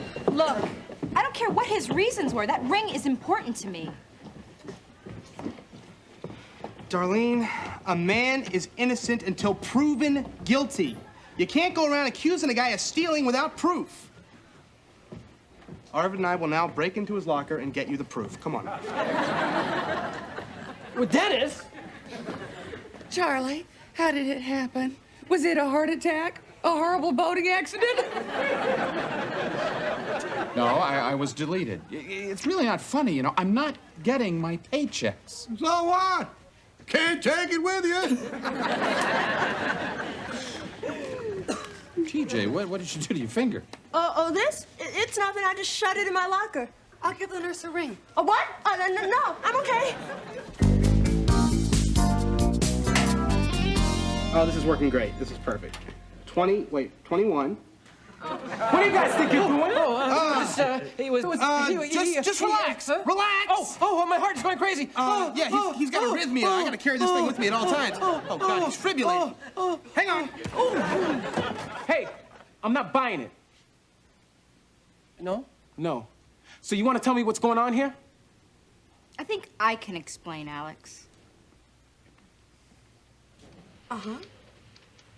Oh. Well, thank you. Charlie, as far as I can make out, the man that's in charge of dead teachers who turn out to be alive is, well, this is really quite serious. He died.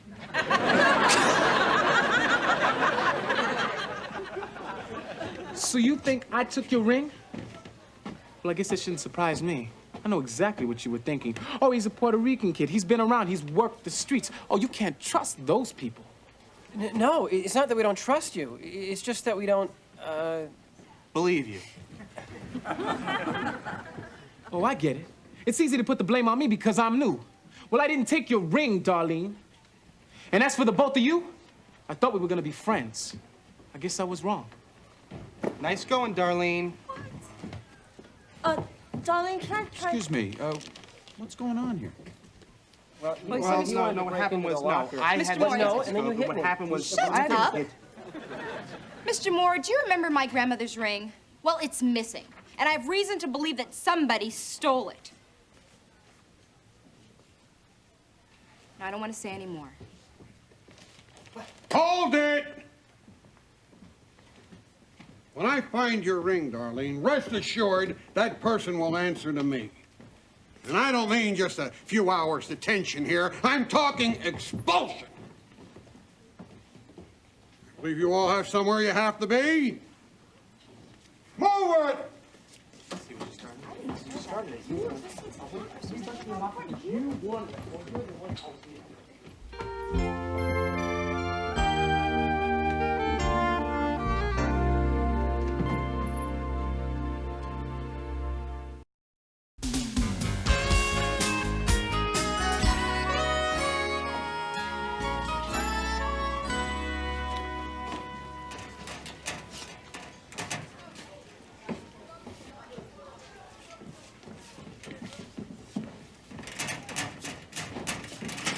Hi, TJ. How's that finger? This? It's much better. Overnight? Yeah, I soaked it. In what? You know, finger soak.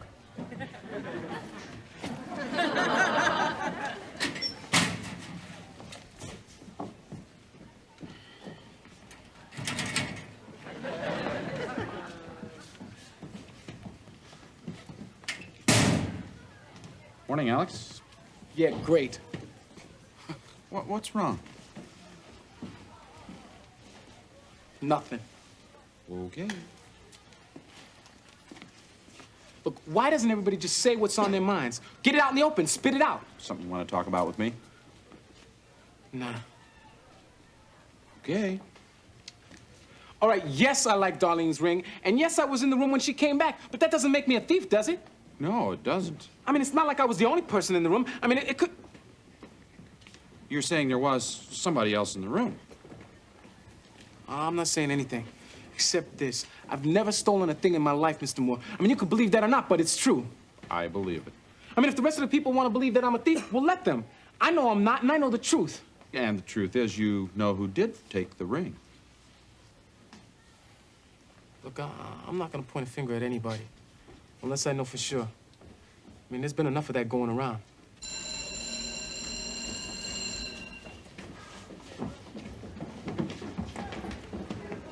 Don't you think we should be going in, Mr. Moore? I mean, you can't be late. Oh, well, that's all right. You probably haven't heard I'm the late Charlie Moore.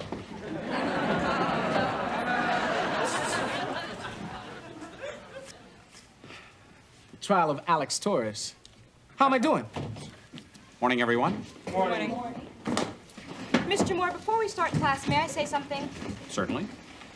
Well, I'd just like to say that after thinking it over last night, I don't want to see anybody get into trouble over my ring. I'm not interested in seeing anyone punished or expelled. All I want is to have my ring back.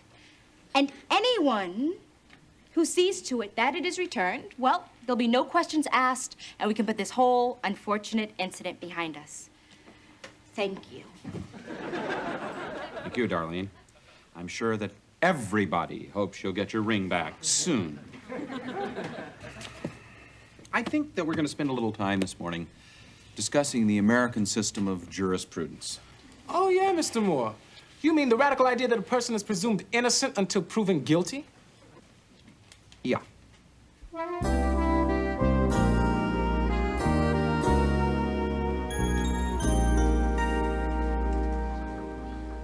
Alex? Hi, TJ. I think it stinks what all the kids are saying about you. You do? Yeah. I mean, who do they think they are? Nobody's perfect, right? Right. Well, I just wanted to say that I know you're not the thief. Thanks, TJ. I know you do. You were there. What's that supposed to mean? Nothing. Yeah, well, don't get the wrong idea here, because, see, all I was saying was I know you didn't rip off Darlene's ring. That's all I was saying. I know, TJ. I heard you. Yeah? Well, someone could get from your tone of voice that maybe you thought I knew something about the ring. Now, why would I think that? Yeah, why would you think that? You got anything more to say to me? No? Catch you later. Hey, what's that supposed to mean?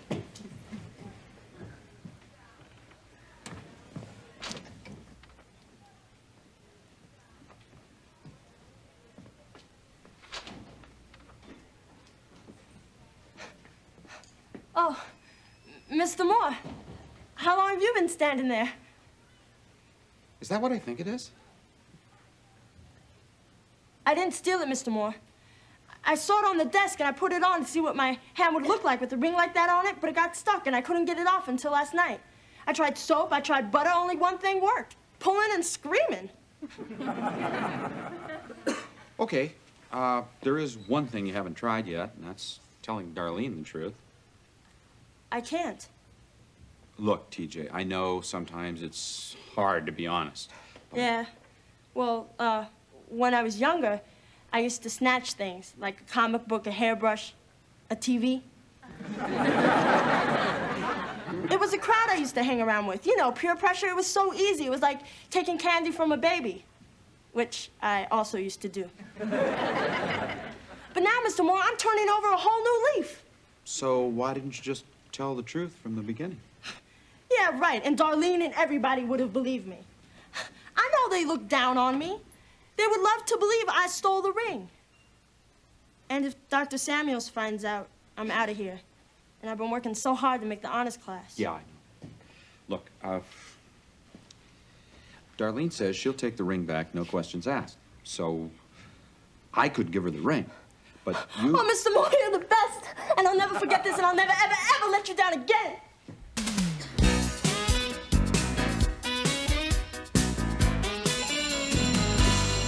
last, the day of judgment has arrived. I want to hear about these cases you've chosen to illustrate miscarriages of justice. Simone? I'm doing the Scottsboro boys. They served years in jail for a rape they never committed.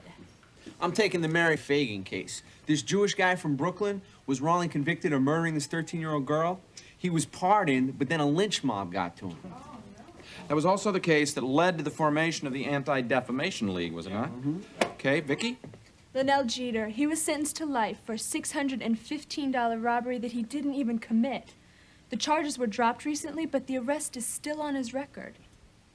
I'll be taking the case of Vice President Spiro T. Agnew, who was forced to resign when he was convicted of income tax evasion. Spiro Agnew was never exonerated. Not yet. Which leads us to one of the most difficult questions. What do we, as a society, do to compensate someone who has been wrongfully convicted, or incarcerated, or even executed? Exactly.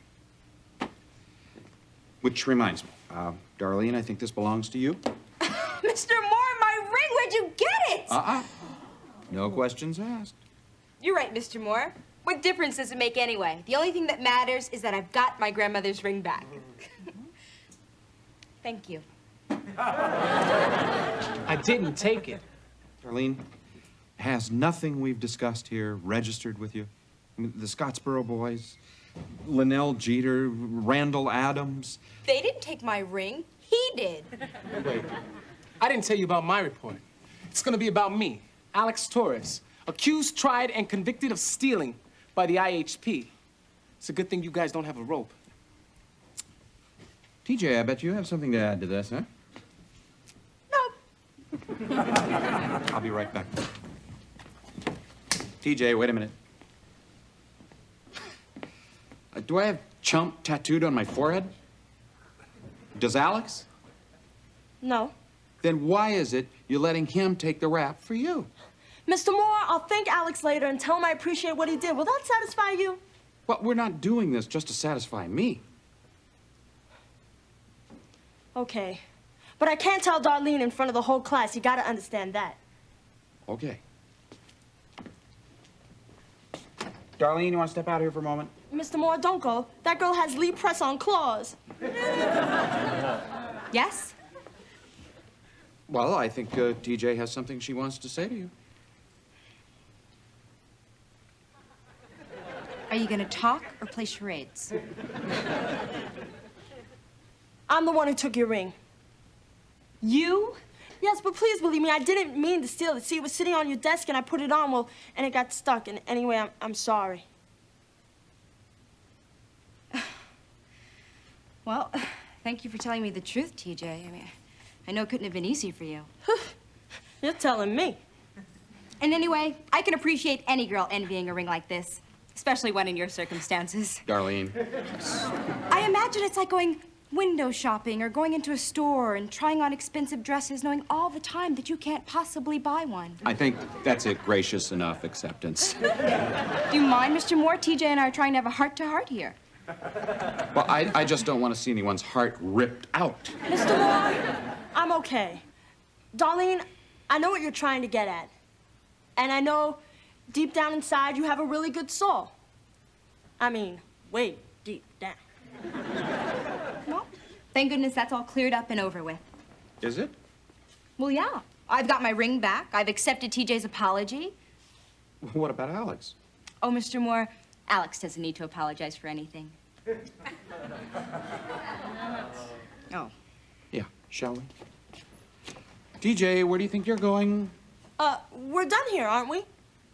What about Alex? Mr. Moore, Alex doesn't need to apologize for anything.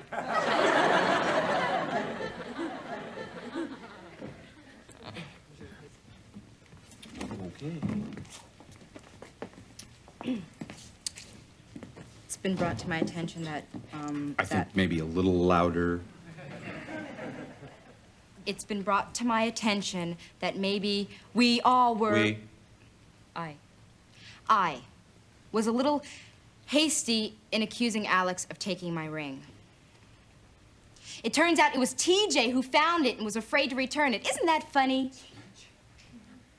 Anyway, now that everything's said and done, I think that I owe Alex a huge apology. And I wouldn't blame him if he didn't accept it. I just hope that you know that I'm sincere. I'd like to say something to Alex, too. Yeah? You took the heat for me, and you didn't have to. And, well, thanks.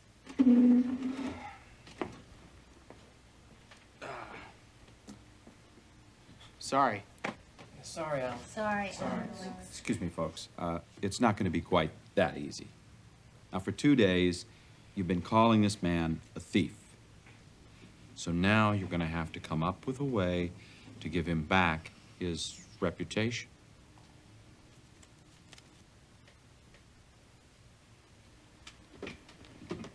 Well, I could write a documentary. Hey, it's okay. Apologies accepted. Everybody. And you know, Darlene, we could get over our differences a lot quicker if we, like, spend a little more time together. Like, maybe Friday night you and Alex, I wouldn't push it.